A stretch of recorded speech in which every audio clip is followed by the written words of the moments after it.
Awesome. Thank you so much. And thank you, Peter, for hosting. Really incredible opportunity for us. So, I guess, how many people here are full-time hosts? Yeah, so about a third. How many here have done a check-in in person?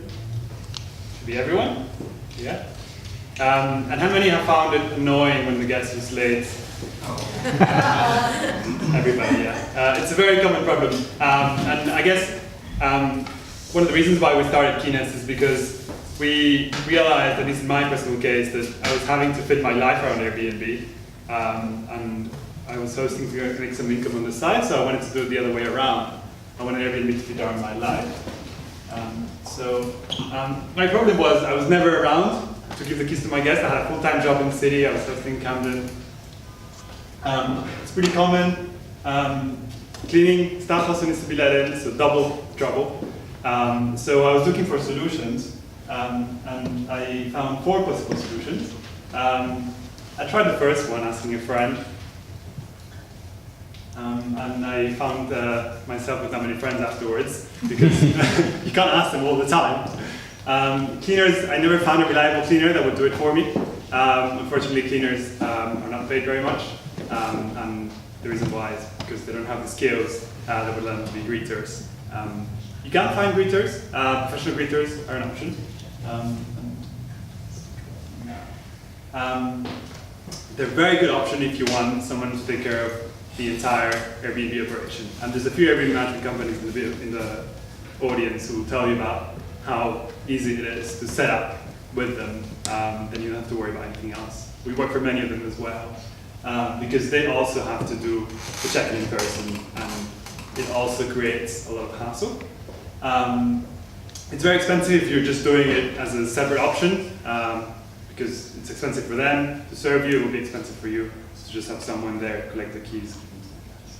But it might be worth it, especially in cases where you're charging a lot of money for a very premium property. So it may well be worth it. Don't think that just because it's expensive, it might not be worth it in the end. I would definitely recommend doing in-person check-in if your property is something that you're charging big premium for. Getting a logbox is at the other side of the scale.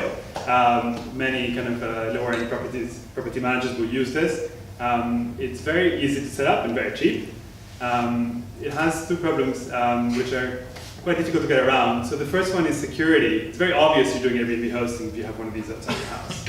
And they're not very difficult to pick.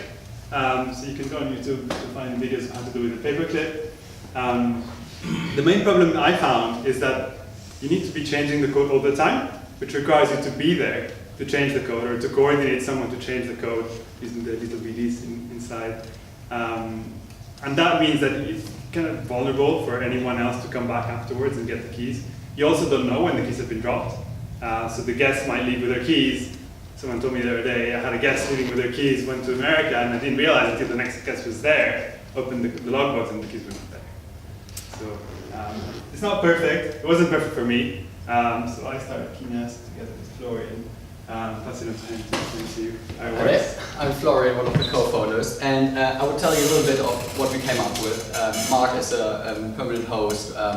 As he said, had this problem. I was an Airbnb guest quite often, and I also had the problem finding keys. And rather than having just a pure sales, which would be great to have afterwards a discussion about how you manage that, because we know our solution would work for many, but many in this room probably have other solutions that work for them, and it would just be good to hear about your experience and how you basically make it work.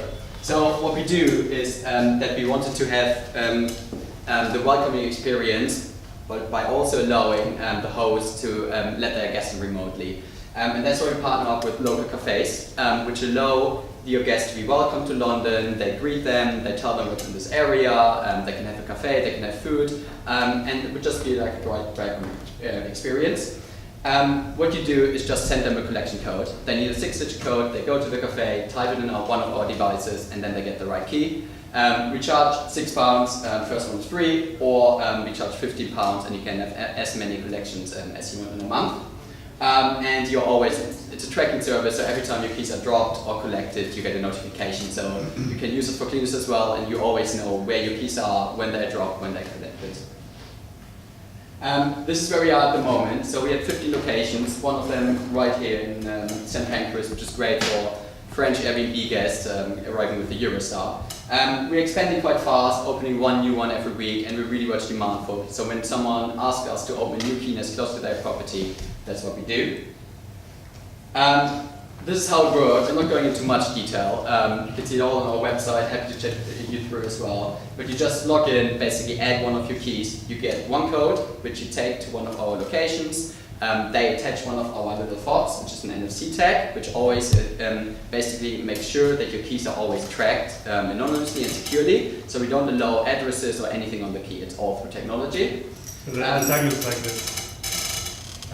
It really looks like a very simple tag. You can try to destroy it, you won't succeed. And basically it keeps your keys anonymous because all the tags look the same. There's just a chip inside that allows only our devices to find out the key is being registered and picked up. So rather than asking your guests to go to the cafe and ask for 30 Warren Street apartment key, they will go in, just type in the code, and they get the right key. And that's us. This is our contact details. Get in touch if there's anything we can do for you. But it would be great to hear from you as well, how you do it at the moment, and hear about what you struggle with, what goes well, because you might have solutions which is different from ours, but which might still work for you. Thank you.